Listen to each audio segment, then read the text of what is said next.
Muy buenas tardes, alumnas, alumnos, profesores y comunidad EBC en general. Tengo el gusto de recibirlos ahora en este auditorio, en nuestro foro de Derecho Internacional. Resumo la presentación, dado que estoy viendo caras conocidas de hace rato, que hace mucho no tenían un foro tan movido, ¿no? Como Vive Latino, pero en chiquito. Nos pasamos para acá precisamente para tener más movilidad. Ahorita les voy a explicar por qué.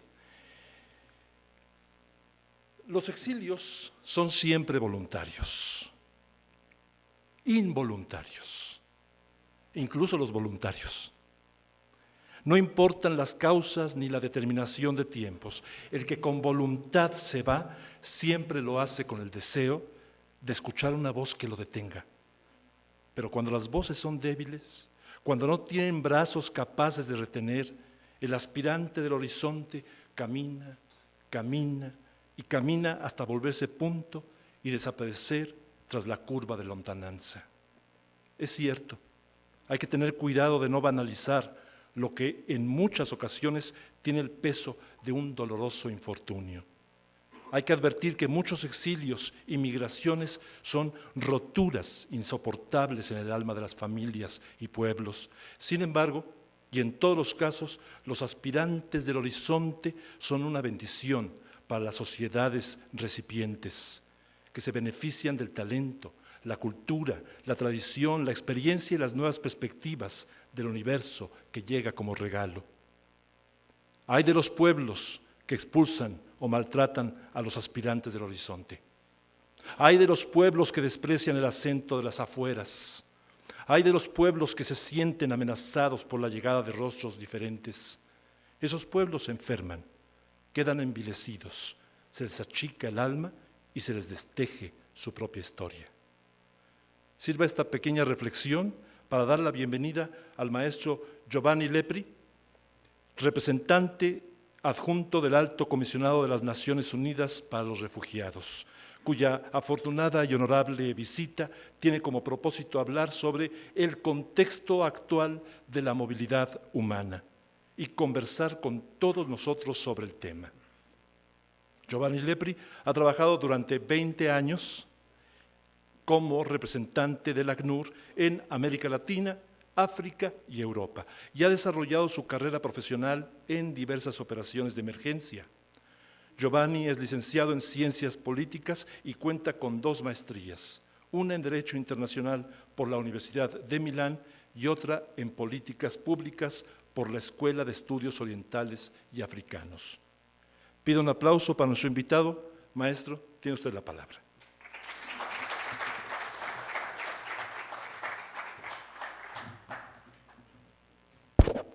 Bueno, muchísimas gracias, pues primero que todo por la invitación y por el interés por el tema, pues un tema que como ven del título necesitaría probablemente 3 o 4 días de ponencia para poderlo desarrollar. Es un tema muy largo, pero tenemos 45 minutos y voy a intentar de poner en este breve tiempo algunos elementos de reflexión que puedan ayudar a desarrollar lo que ya se ha empezado diciendo. Y entonces, pues la movilidad humana, como ya se decía, pues las migraciones son un fenómeno que acompaña la historia de la humanidad desde el principio de la historia de la humanidad. Las migraciones, y quiero verlas ya como un tema de riqueza, de enriquecimiento, por todo lo que son los cambios y el intercambio de términos económicos, culturales, sociales y políticos.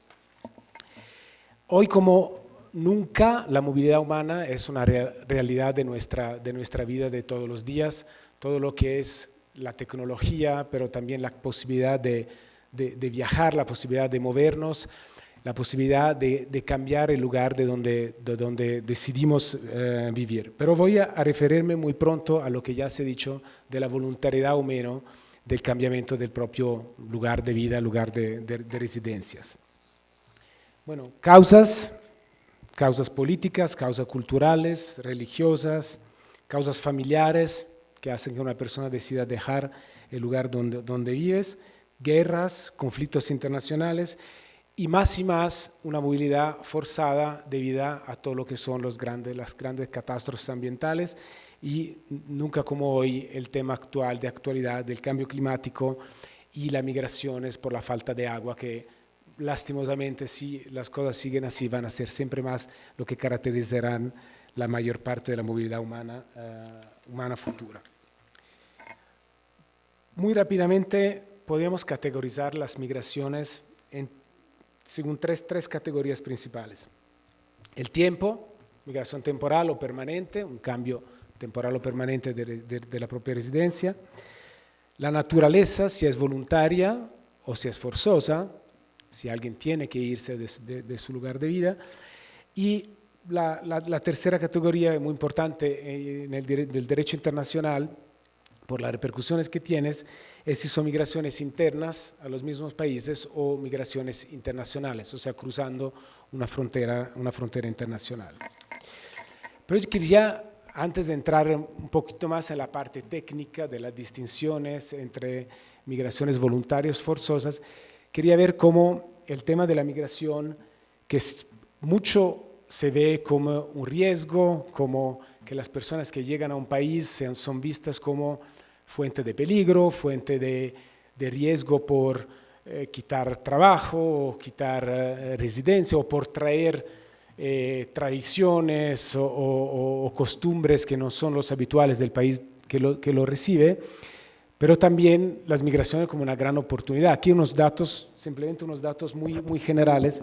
Las remesas, o sea, los recursos que los migrantes en el mundo han devuelto a sus países han sido el año pasado más o menos como el Producto Interno Bruto de un país como Suecia, que es una de las 40 más grandes economías del mundo. Entonces, estamos hablando también de unos recursos muy importantes. México, justo para quedarnos aquí en casa, en 2018 la remesa han habido más o menos 33.000 millones de dólares, que es como el Producto Interno Bruto de un país como Paraguay.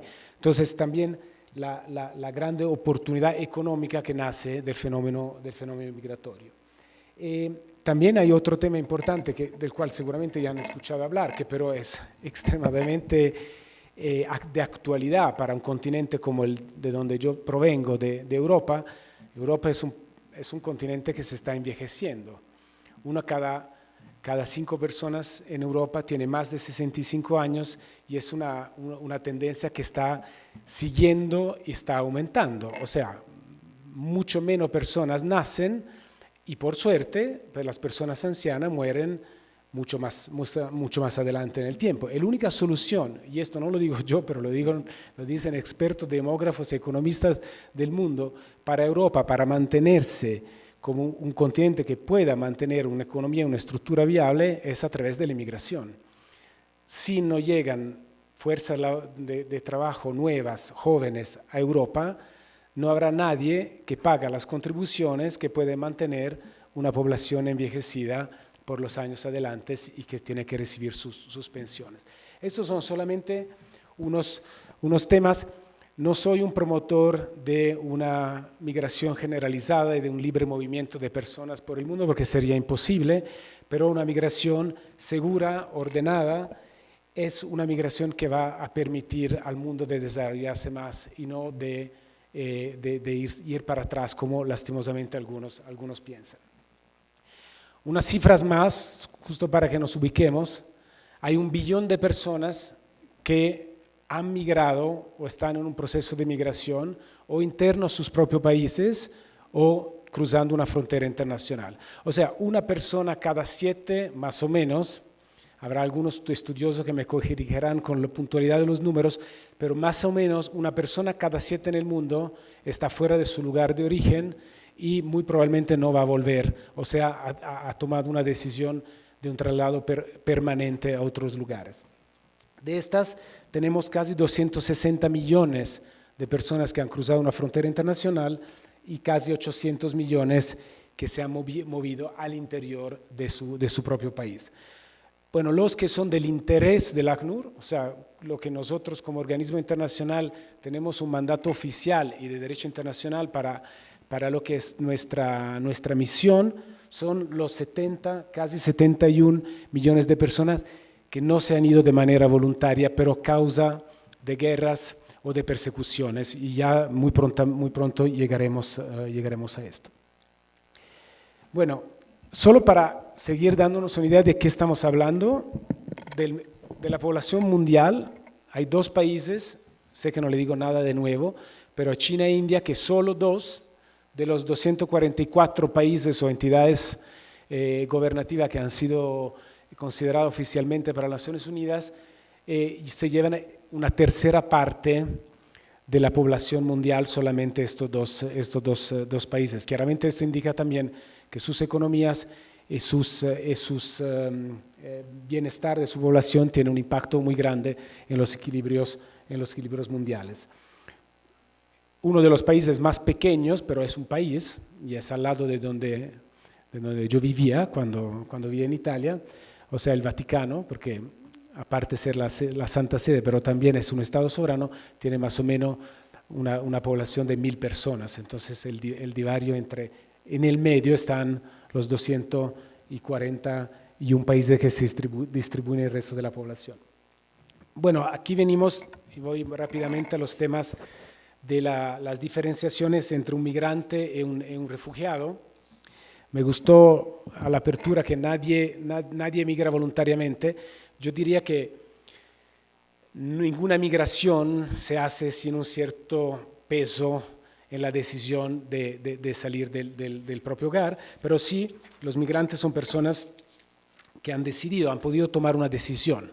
Esto es el punto, estaban confrontados con opciones, oportunidades y han tomado una decisión.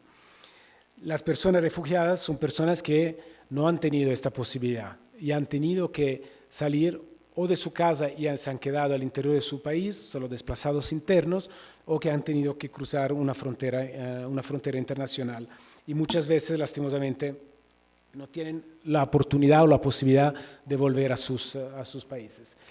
Hay otras 2 categorías importantes de migrantes o subcategorías de migrantes, son los apátridas, personas que ni siquiera tienen un Estado que lo reconozca como miembro de su propia comunidad, personas que se han quedado sin un pasaporte, sin la posibilidad de definir de dónde vienen. Lastimosamente, tenemos muchos casos, sobre todo en situaciones donde por razones de guerra habían estados que estaban, o parte del territorio que estaban en contención entre 2 estados, y en el momento que quedaron bajo uno o el otro, no se le reconoció, no fue reconocida la nacionalidad.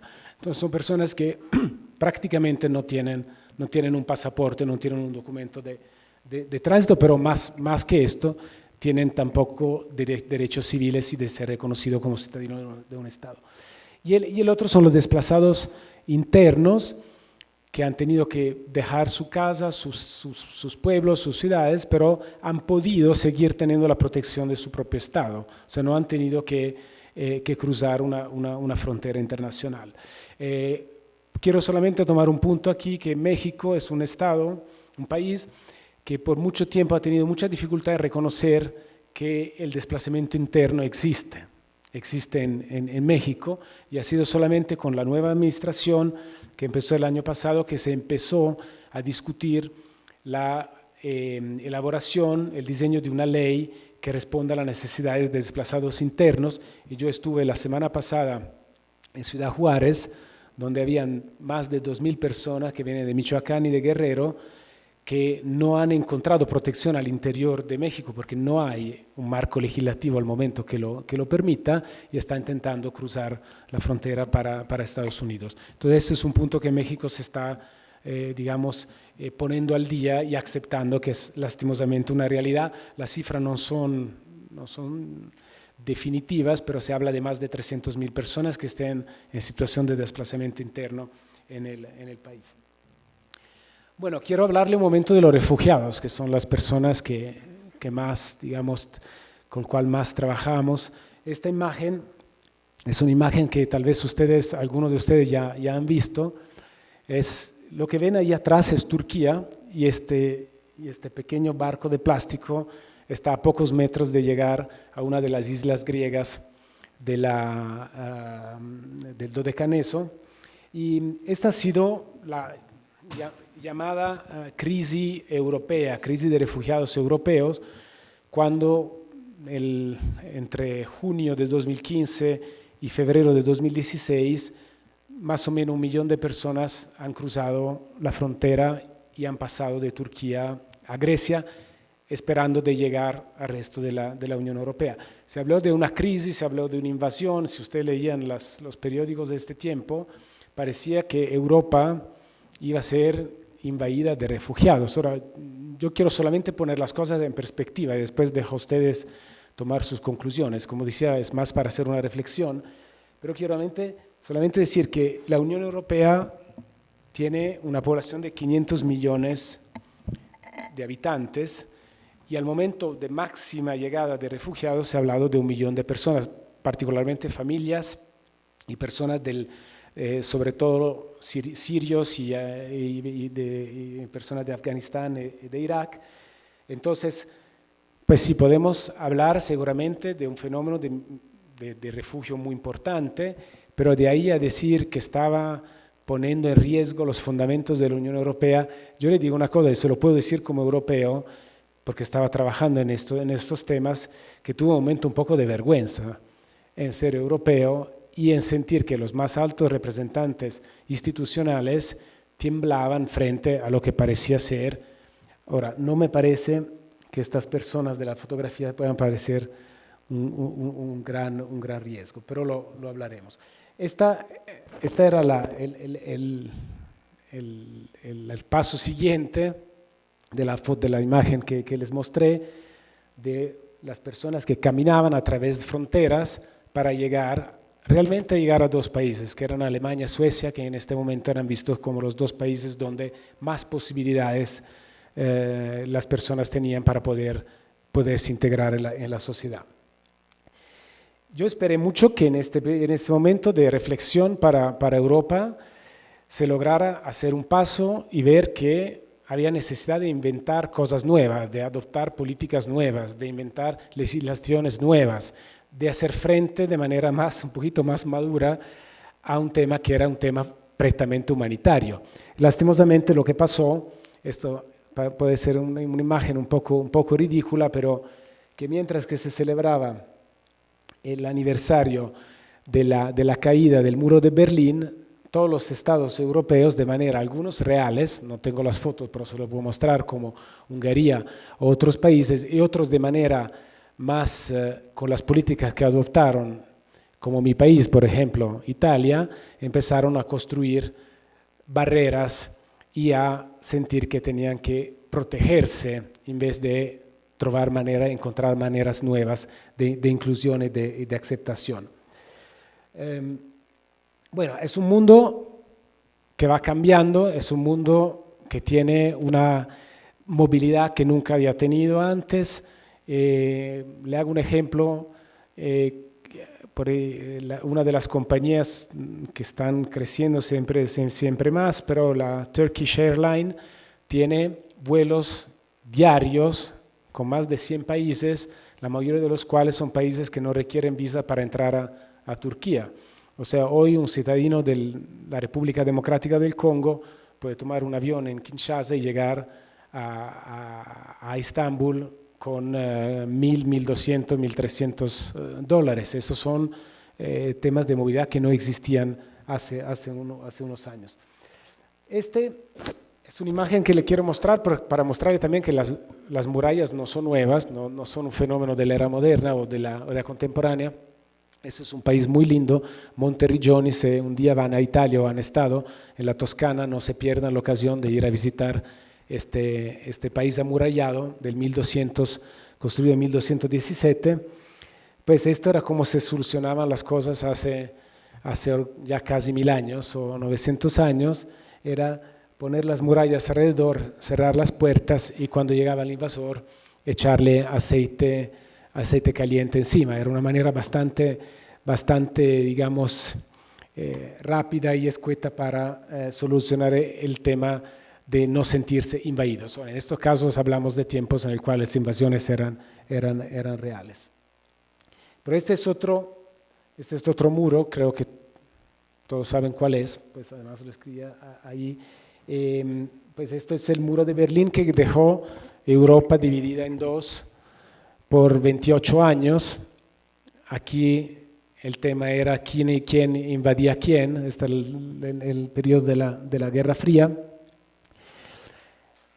Esta imagen se la quise mostrar porque en los años actuales creo que es esto uno de los eventos que más han cambiado la manera en la cual los estados han visto el migrante, el extranjero y las personas que quieren entrar en su territorio. El 11 de septiembre transformó la manera de ver no solo de Estados Unidos, no fue solamente de Estados Unidos, y claramente el tema del terrorismo, de la seguridad, de los riesgos, se ha vuelto un tema real, absolutamente real, por esto que las migraciones tienen que ser migraciones seguras y controladas, pero también mucho un instrumento político. Cada vez que un Estado quiere evitar de asumir sus responsabilidades, saca la foto del 11 de septiembre como una razón por la cual, atención, porque si nosotros no cerramos nuestras fronteras, esto es lo que nos va a pasar. Entonces, esos son también temas que creo que nos tienen que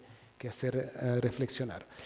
Bueno, este es otra imagen y que esta es más como un mundo dividido, un mundo siempre más desigual. Entonces, esta foto fue tomada en Melilla, que es un pequeño territorio español en Marruecos. España tiene, probablemente lo saben, ya tiene dos pequeñas enclaves que son territorio de España, Ceuta y Melilla, que pero se encuentran en el continente africano, están en Marruecos. Entonces, esta barrera que ven ahí atrás divide el resto de Marruecos y África de Melilla, que es la enclave española. Entonces ven las personas jugando golf en la cancha de golf de Melilla y los jóvenes africanos que intentan cruzar, intentan de pasar la malla. Pero parece que el tema del golf es recurrente en estas imágenes porque esta la tomé yo la semana pasada en Piedras Negras, a la frontera con Estados Unidos. Este es el puente internacional.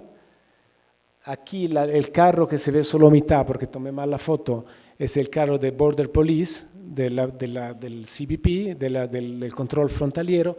El río es un río que la mitad es el río Bravo y la otra mitad es el río Grande, depende de qué lado estamos. Y ahí hay los carritos de golf que están ahí en el pasto. Entonces, ¿por qué les traje estas imágenes? Estas son imágenes que muestran la diversidad y la desigualdad y cómo, yo me refiero a lo que se decía antes, muchas veces, aunque una persona haya decidido migrar, porque en su país no tenía oportunidad de trabajo, porque su poder de adquisición era casi cero, porque quería una mejor vida por su familia, se encuentra frente a unas dificultades enormes, a unas violencias enormes, a unos riesgos enormes, y al final su ambición es poder llegar a países o lugares donde pueda tener una vida mejor. Que la pueda tener o no, esta es la ambición y esta es la digamos, la aspiración. Ya termino con las fotos. Esta es Tijuana, de un lado a Estados Unidos, del este lado en México, y esta es la barrera que llega hasta el mar. Entonces, un segundo para un tema que es más de la actualidad para México. Seguramente ya lo han leído, ya lo saben, pero hay casi 1 millón de personas que en la final de 2018, primera parte de 2019, han sido detenidas en Estados Unidos cruzando irregularmente. Esto es lo que llamamos un flujo mixto de personas. Hay personas migrantes, hay refugiados, hay muchos de Centroamérica, de otros países que están buscando refugio en Estados Unidos. Y todas las políticas que se han venido aplicando desde mayo a hoy en México han reducido mucho este flujo, porque desde mayo que han habido 144.000 detenciones a agosto que han sido 52, ha habido más del 50-60% de reducciones. Sin embargo, y esto tal vez si tenemos otras ocasiones, lo que nosotros como ACNUR siempre decimos, todos los países tienen derecho a controlar su territorio, todos los países soberanos tienen derecho a controlar sus fronteras, pero tienen también la obligación por derecho internacional de dejar entrar y poder analizar los casos de las personas que son refugiadas y que no tenían otra alternativa. Y esto es donde tenemos a veces unas dificultades y unas discusiones bastante animadas. Voy un poco rápido con el tema específico de los refugiados y 3 palabras sobre México. Como le decía, hay casi 71 millones de desplazados por razones forzadas, y de estos casi 26 millones son refugiados y el resto entre desplazados internos, apátridas o solicitantes de asilo. Lo que sí es impresionante, y esto sí, yo creo que cuando uno lo mira así, han habido en 2018 más o menos 37.000 personas que se han desplazado forzadamente, ahora estoy hablando exclusivamente de refugiados y desplazados internos, que se han desplazado cada día. 37.000 personas para los aficionados de fútbol es casi un estadio entero, dependiendo de qué estadio, que cada día que ha pasado ha sido desplazado. Es también importante decir que 4 de cada 5 desplazados de refugiados se han movido al país vecino, y de momento que la mayoría de los desplazamientos pasan en el sur del mundo, significa que quien ha tomado la responsabilidad mayor para los refugiados han sido los países que están en el sur del mundo y que son los países menos desarrollados. O sea, esto creo que es importante de subrayar, que si miramos cuáles son, digamos, los países, no me gusta utilizar esta palabra, pero no encuentro otra, productores de refugiados, o sea, de los cuales las personas más han huido, tenemos a Siria, Afganistán, Sudán del Sur, Myanmar y Somalia. Estos son los mayores, llamámoslos, productores de refugiados. Estas son las cifras que le daba antes, que solamente el 16% de todos los refugiados del mundo se ha refugiado en los países más desarrollados. Significa que el resto, la amplia mayoría, se ha refugiado en el país vecino. Yo me acuerdo cuando me tocó abrir los campamentos en Chad para los refugiados sudanés del Darfur, pues abrías campamento en el medio del desierto, donde cuando hablaba con los responsables locales me decían, pero usted, ¿por qué piensa que aquí no hay nadie? Porque no hay agua y entonces nadie es desierto. Entonces son personas que se mueven de un país al otro, muchas veces llegando a países que están en peor condiciones de los países de los cuales estaban huyendo. Y bueno, estas son las principales crisis del año pasado. Como ven, Yemen, Libia, Myanmar y Bangladesh, Siria, Irak, República del Congo, República Centroafricana. Antes de llegar a países más desarrollados o del primer mundo, tenemos que llegar a Ucrania y lastimosamente a Venezuela, que aquí cerca es un ejemplo de cómo lastimosamente la política puede ser realmente causa de desastres humanitarios, porque no hay otra manera de verlo. Últimos 2 o 3 datos generales. Piensen que, por ejemplo, en Líbano hay 156 refugiados cada 1.000 habitantes, o sea, el país que tiene el número de refugiados, claramente por la crisis siriana, más alto del mundo. En las escuelas, porque esto no tiene en consideración de la diferencia demográfica, en las escuelas libaneses, en muchas escuelas, el 50% de los niños son sirios o son refugiados. Y de nuevo, si miramos la densidad poblacional, bueno, dejando Malta al lado, porque Malta, teniendo una población de pocos centenas, creo 200.000 personas, entra un poco por error en la clasifica, o Djibouti, pero todos los otros son también países que ciertamente no son en la tabla alta del Producto Interno Bruto o de los índices de desarrollo.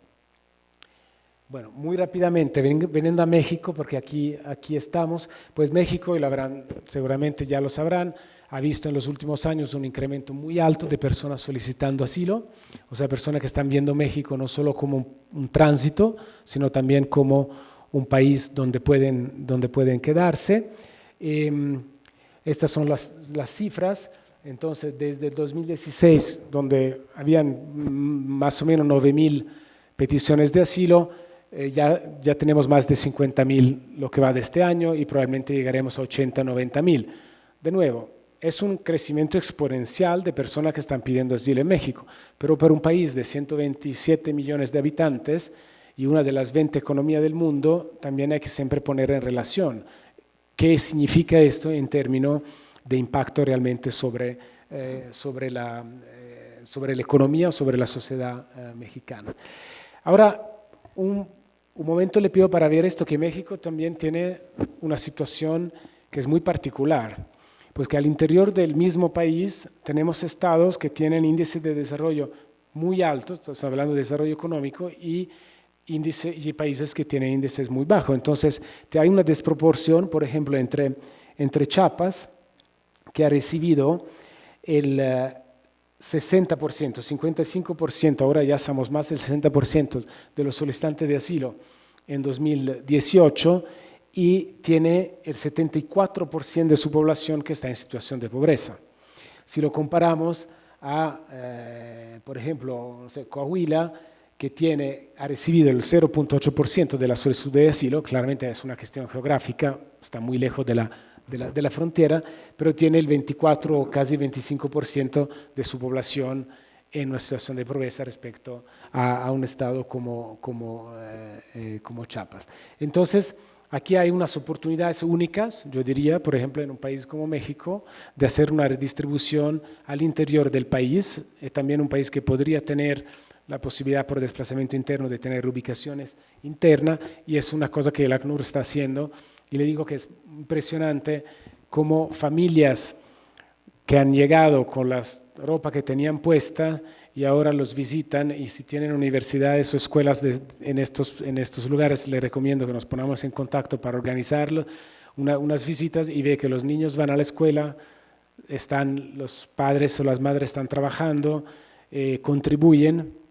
están contribuyendo con sus prestaciones a través de sus empresas, y algunos están empezando a comprarse una casa y de poder realmente establecerse en México, y hay varios, estos son solo unos puntos que hemos identificado, pero hay varios más donde estas oportunidades existen. Ya para terminar, entonces quisiera darle unos puntos así. Entiendo que ha sido muy general la presentación, pero unos puntos de reflexión. Pues uno, que la migración humana siempre ha existido y siempre existirá, y de cómo van las cosas seguirá aumentando. Entonces aquí el avestruz que pone la cabeza en la arena lo puede hacer, pero no funciona. No es un tema quiero o no me quiero enfrentar, estoy hablando ahora del lado institucional, pero también del lado de la sociedad, también del lado de los jóvenes, de los estudiantes, de las personas que hacen parte de la sociedad civil. No es una cuestión quiero o no quiero enfrentarme a un fenómeno, este es un fenómeno que existe y que va a ser creciendo.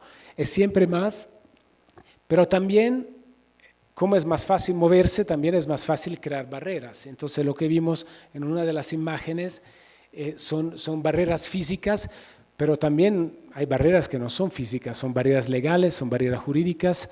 En este momento nos enfrentamos por ejemplo, a una decisión que tomó la administración de nuestro país vecino. La administración de Trump tomó unas decisiones de orden político y de orden también jurídico, legislativo, que están limitando en varias maneras la posibilidad de acceso. Entonces no es una barrera, el famoso muro, también se puede hacer un muro hecho de documentos y de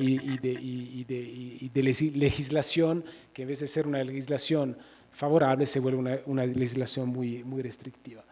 Es necesario entonces pensar en manera global. Creo que ya estamos en un mundo global, más cada país piensa cómo soluciono mi tema, pues menos el tema se va a solucionar. Hay que buscar siempre más de aceptar que lo hemos querido, creo, o nos hemos encontrado en un mundo globalizado. El globalizado no es solamente WhatsApp, pero también es que hayan políticas que redistribuyan de manera más equitativa. El hecho que el 16% de los refugiados estén en los países más desarrollados no me parece tan equitativo, esto a mi manera de ver. Y repito, no estoy promocionando el libre movimiento de la gente por el mundo como tiene ganas de moverse, porque sería imposible, pero sí hay mucho que se puede hacer en asegurar que haya la posibilidad de unos movimientos entre países organizados, controlados, ordenados, pero también que tengan en consideración las necesidades de las personas. No toqué, habría miles de otros temas, pero no toqué, por ejemplo, temas de género, temas de la comunidad LGBT, que en muchos casos, en países que no son en guerra, en países donde no hay particular tema de persecuciones, pero por su decisión, su vida, su manera de vivir su sexualidad, su identidad de género, no pueden quedarse. Y quedarse significa morir, significa ser lapidados en la calle o significa terminar encarcelado por esto. Entonces, y de estos temas hay muchos que un mundo maduro debería ser hoy a medida de poderlos manejar. Y también hay unos beneficios. Bueno, voté 2 así para votar algo, pero podemos revisar muy en detalle. Yo le hago otro ejemplo. En mi país, en Italia, donde la mayoría de la población lentamente está llegando, no a 65, pero a 75, 80, 85, 90 años, hay una crisis de asistencia doméstica. ¿Por qué? Es cierto que hay desempleo, es cierto que hay dificultades, pero los jóvenes italianos graduados o que tienen su formación no van a hacer la asistencia doméstica. La mayoría de asistentes domésticos son personas que vienen de otros países y que para poder tener un trabajo regular, reglamentado, contribuir, mandar plata a casa a sus familias, están bien contentas de hacer este trabajo. Hay un déficit en este momento. Bueno, esta es una de las tipos de políticas que se pueden promocionar para poder incrementar esta movilidad humana. Es solo un ejemplo, porque podemos hacer ejemplo con médicos especializados o con otras formaciones. También hay riesgos, entonces el tema aquí no es dejemos entrar a todos, hay riesgos. Es cierto que el terrorismo ha cambiado.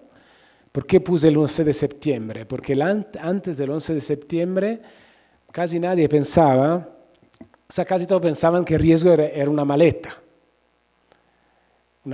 que entraba en el avión, pero pocos pensaban que el riesgo no era la maleta, que la persona misma se podía volver un arma letal, que se podía meter a la cabina del piloto y a toda velocidad irse contra un edificio. Esto ha cambiado el concepto de terrorismo, de criminalidad organizada y de todos los temas que tienen que ver con los riesgos y las necesidades de prevenirlos.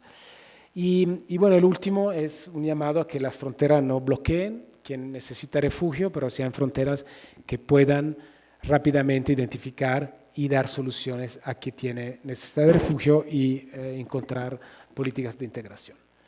Bueno, los agradezco mucho, no sé cuánto tiempo me tomé, pero muchísimas gracias por su atención.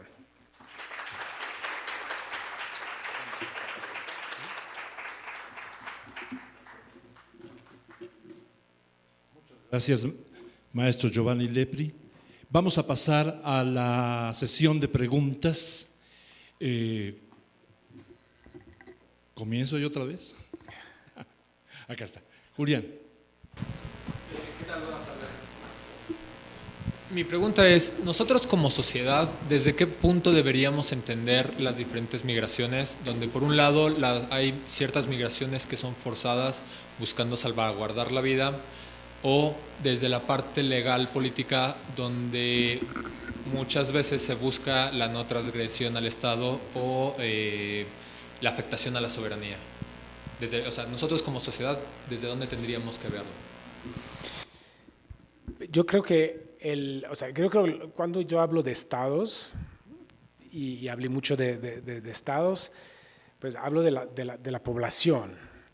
Claramente quien termina tomando las decisiones son las personas que en muchos casos, como el caso de México, han sido delegados para tomar las decisiones, pero quien hace la opinión pública y quien hace realmente la cultura, quien hace los cambios, pues es la sociedad civil.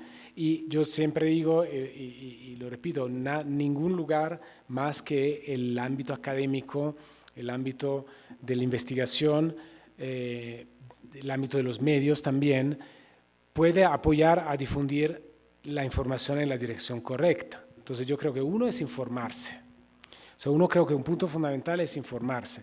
Una sociedad civil informada también será capaz de influenciar en la dirección correcta. No pararse al tweet. Ahora no parece que estoy contra los tweets, pero esta magnífica cosa que la información nos llega en, no sé cuántos son los caracteres ahora, 250 o 4, no sé cuántos son, pero yo creo que la primera cosa es no pararse ahí, pero tener la curiosidad de ir a investigar, hacerse su propia conciencia y su propia opinión y buscar manera de difundirla. O sea, tenemos nuestras redes de amigos, pero también tenemos las redes estudiantiles, la red de profesores, yo realmente pienso que la sociedad civil tiene un rol grande en influenciar el cambiamiento y no aceptar que las frases que hacen mucho ruido y que son muy llamativas, bueno, entonces es fácil, la voy a repetir porque es fácil, ¿no? Yo creo que tenemos una obligación de ir un poco más allá. La soberanía de los estados, nadie la pone en cuestionamiento, pero un Estado soberano tiene que ser un Estado soberano y responsable, no solamente un Estado soberano que toma decisiones a su idea o a su gana o a su tweet. O sea, esto creo que, y para que sea un Estado soberano y responsable, pues tenemos que impulsar, por lo menos esta mi opinión como funcionario, pero también como personas, en una dirección que es una dirección incluyente, no una dirección excluyente. Y lastimosamente vemos siempre más que frente a la incógnita, frente al nuevo, mejor me cierro. Entonces, ¿cómo lograr frente a la incógnita, frente al nuevo, mejor me abro? Yo me acuerdo, hace poco estuve en un evento de una inauguración de una feria del libro, una feria internacional del libro, hizo una intervención, en esta intervención le decía, pero cuando nosotros abrimos un libro nuevo, pues lo abrimos con curiosidad. Siempre que sigamos abriendo libros y no espichando en una tablet, espero que sigamos abriendo libros. Pero cuando abrimos un libro lo hacemos con curiosidad. Pues yo le aseguro que cuando encontramos un refugiado, yo me llamo refugiado, pues si lo hacemos con curiosidad, encontramos historias increíbles. Valentía que uno no se imagina. Yo digo, yo soy padre de 3 hijos, y yo me imagino el día que tuviera que sacar a mis hijos y con lo que tienen puestos y hacer una travesía de un continente, pues me sentiría un superhéroe. Pues la mayoría de esta gente es un superhéroe. Y cuando tú escuchas que dice, no, es que tuvo ganas de irse, pues pregúntale y siente que te cuenta. El otro día estaba con una familia, estábamos en Tapachula, con una familia de Nicaragua, y la mamá me dice, por un mes le contamos a nuestros hijos que esto era una aventura. Me acordaba la película de Benigni de la vida es bella. Y al mes nos dimos cuenta que ya no logramos contárselo más y los 3 nos pusimos a llorar que no paramos más. El niño tiene 7 años. Digo, bueno, si estos son los criminales de los cuales nos tenemos que proteger. Entonces yo creo que la cultura, el conocimiento, la curiosidad son el arma, lo digo en el sentido positivo, que pueda cambiar lo que parecería en muchos casos no ser muy fácil de lograrlo cambiar. Y no sé si respondí a tu pregunta, pero... Una pregunta. Es bien sabido en la actualidad, como usted mencionó, que la migración interna es un problema que está afectando a muchos países. Por ejemplo, tengo entendido que en Ponga, España, tiene una ciudad que realmente ya solo tiene 400 habitantes. Digo, España no tiene tanto problema porque su economía no es tan mala y creo que están ofreciendo plazas y una ayuda económica a quien decida vivir en ese tipo de ciudades. Pero ¿qué pasa con esos países que no tienen esa posibilidad de ayudar? ¿Cree que esa migración llegue a un punto crítico donde pueda acabar por completo con un estado de un país? Me refiero un momento al punto que dijiste sobre España. Esto está pasando mucho. O sea, el abandono de países enteros simplemente porque no nacen nuevas generaciones y las viejas generaciones, un momento o el otro, mueren, y estos son muchos países que están en zonas agrícolas, en zonas que están más lejos de las grandes ciudades. La migración desde el campo a la ciudad, esta no es nueva, la sumas al tema demográfico y al tema también que los pocos jóvenes que están no quieren hacer el tipo de trabajo, que son artesanos, agricultores. Entonces, eso es un problema, es un tema muy cierto, pero yo no lo veo como un problema, lo veo como una oportunidad. O sea, lo pondría en los temas de oportunidades. Ofrecer las posibilidades de poblar zonas que se están quedando despobladas, y también esto tiene que ser ligado también a incentivos económicos, de posibilidades de trabajo. Esta es una oportunidad. El tema de que la migración acabe o no con países, de nuevo me vuelvo a referir a los que decías antes. Tiene que ser reglamentada.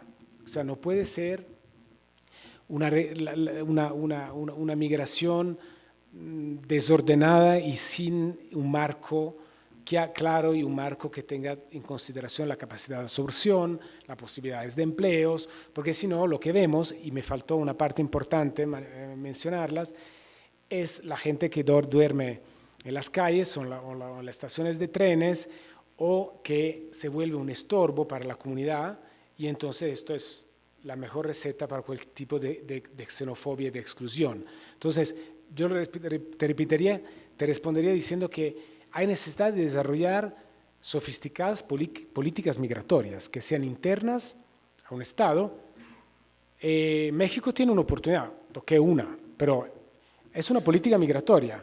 Tengo 25,000 vacantes en las maquilas del norte de México y tengo un desempleo de X% en otras partes de México. Establezco una política migratoria que favorezca la posibilidad, de manera ordenada y segura, de tener un movimiento de población. Entonces, volvería siempre al tema que esto es quien nosotros hemos votado para que nos representen, que le dedique el tiempo y la atención y los recursos para desarrollar políticas migratorias que sean internas o internacionales y que sean más balanceadas. Nunca tendremos un mundo que es totalmente equitativo, esto nunca, pero un poco menos desigual, y también utilizar el fenómeno migratorio como una oportunidad en vez que siempre como un riesgo. Este es uno de los grandes desafíos, creo, del milenio. Hablando de migración en tema político, ¿a qué cree que se deba el éxito electoral de los partidos de ultraderecha, llámese Vox en España y en general en toda Europa, por el tema de la migración? Pues muy buena pregunta. En buena parte, los partidos de ultraderecha utilizaron el fenómeno migratorio para aumentar el miedo en la población, o sea, para hacer ver que el migrante o refugiado es un peligro. Y esto ha tenido mucho éxito en algunos países, por suerte no en todos, y digo por suerte porque ahora que en mayo pasado, cuando hubo las elecciones europeas, muchos tenían miedo de ver un derrame de partidos de la ultraderecha que ganaba, y no ha pasado. O sea, algunos se han fortalecido, pero no ha pasado. Pero muchos han jugado sobre este tema. Pero también ha jugado el no haber manejado la migración de manera correcta antes. O sea, hay una responsabilidad política anterior. Te hago un ejemplo muy rápido. En mi propio país, yo trabajé en Europa y trabajé en medio de la crisis en Bruselas, en Ginebra y en Roma en el tema migratorio. Yo siempre decía, si no se crea un sistema claro de identificación de quién puede o no puede estar en Italia, vamos a enfrentarnos a un cierre y unos partidos extremadamente conservadores que van a ganar, porque la población tiene miedo y ve esto como algo descontrolado. Y no digo que tenía la esfera de cristal, pero a los 2 o 3 años lo que pasó es que una persona como Matteo Salvini, mi compatriota y de la misma ciudad también, pero de la opuesta equipo de fútbol, porque yo soy del Inter de Milán, él es del Milán, entonces ahí estamos bien, ganó como el personaje de más éxito en la política italiana sobre la base del les prometo que voy a botar toda esta gente al mar. Entonces, pero yo creo que en parte la responsabilidad es pues, que claramente si utilizas este tipo de leva en la población, encuentras mucha población que te sigue, pero la responsabilidad es también no haber adoptado las políticas correctas y responsables antes, y entonces crear un terreno muy fértil para que esto pase. Hablando de políticas migratorias en esta parte y centrándonos un poco más en la cuestión de México, ¿hay algún plan, alguna acción, algún tipo de convenio entre esta parte del ACNUR y el gobierno mexicano? Centrándome un poco más en la Agenda 2030 de los Objetivos de Desarrollo Sostenible en punto 10.7. ¿Realmente se está creando alguna política aquí en México? Y si sí, ¿se está haciendo gobierno ACNUR o no la hay? Sí, la hay. Cuánto exitosa va a ser y cuánto se va a lograr avanzar, esto lo veremos, pero sí la hay.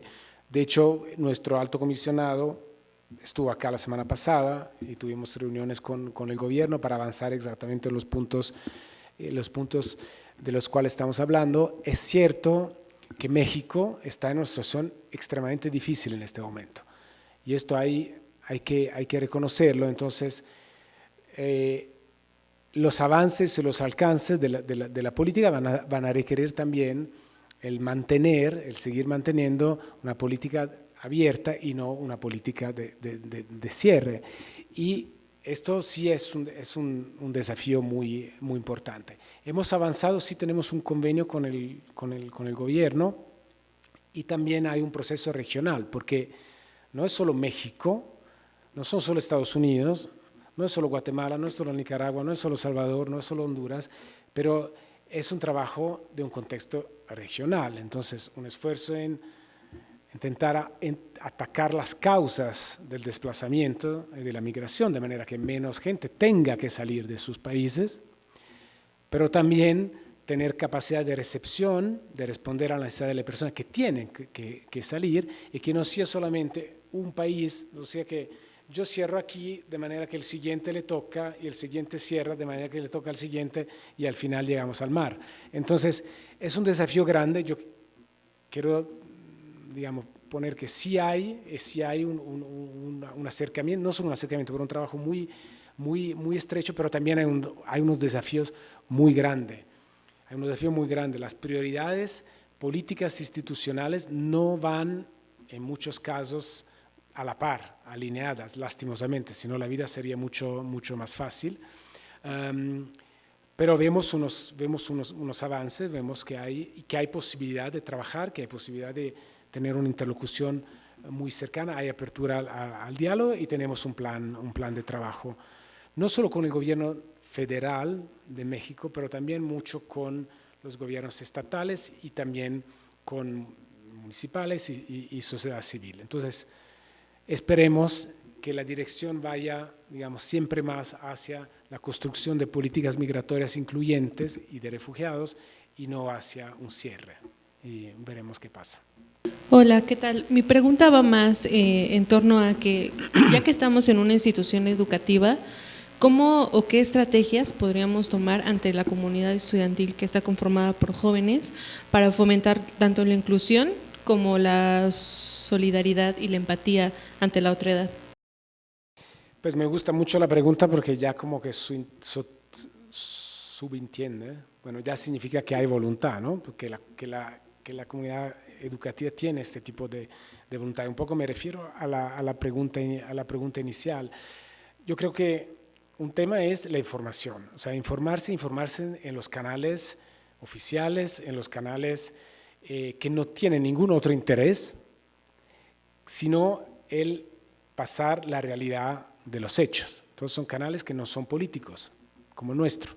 Ahora no es que estoy promocionando el canal del ACNUR, pero ustedes sabrán es que escribe, lo que investiga o lo que publica el ACNUR, pues tiene siempre un carácter apolítico, un carácter que va a los derechos de las personas, que va a buscar soluciones, que va a buscar contribuir también al debate. Entonces, yo creo que informarse es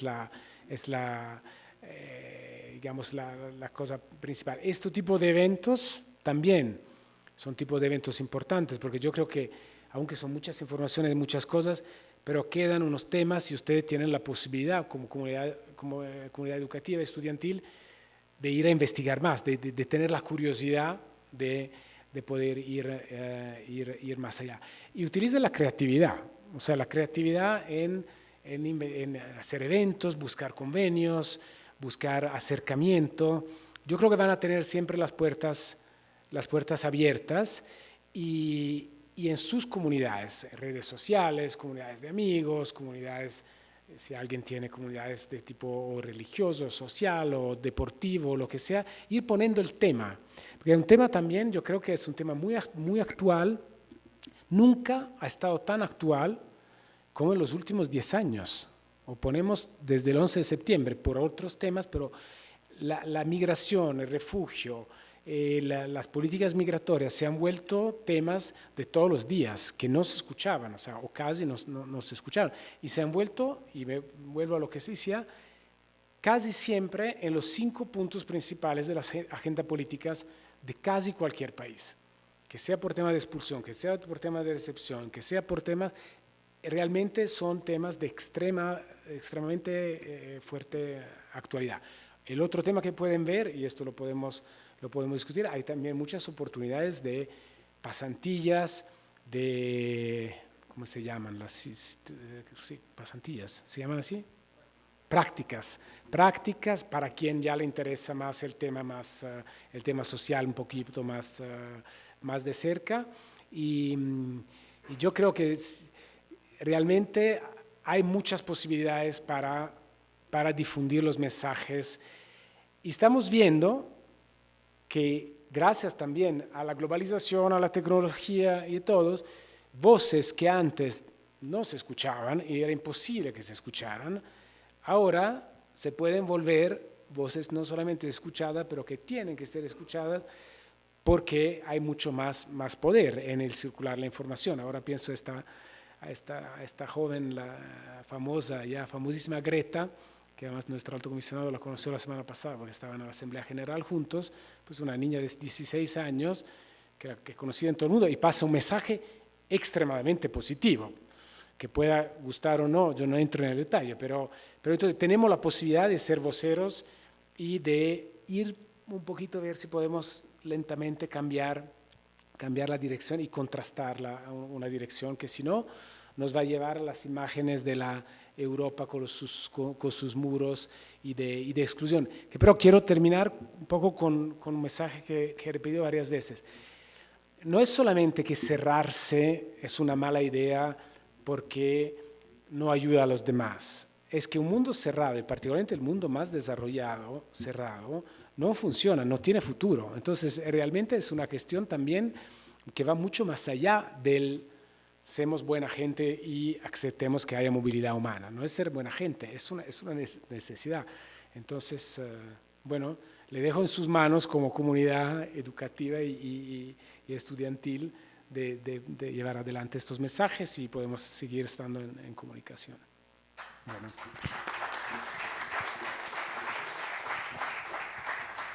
Gracias, maestro. Permítame, vamos a hacerle un pequeño obsequio en reconocimiento. Sí. La maestra, bueno, ya te dije, maestra Ariadna Cuesta, directora de Mercadotecnia, le entrega un reconocimiento de la Escuela Bancaria y Comercial. Y también, Giovanni, este libro, cumplimos 90 años este año. Nos vemos jóvenes, pero sí. Y aquí contamos la historia del mundo, de México y de la EBC. Entre esos temas se toca, por ejemplo, 1930, fines de los años 30, cuando México recibe a los refugiados. Se me pasó esta parte, pero también que México tiene una tradición muy importante histórica de refugio y de aceptación de refugiados de Europa, de América Latina y de otros países, entonces que siga siendo un buen ejemplo como ha estado históricamente. Muchas gracias. Gracias. Otro aplauso para Giovanni Lepri.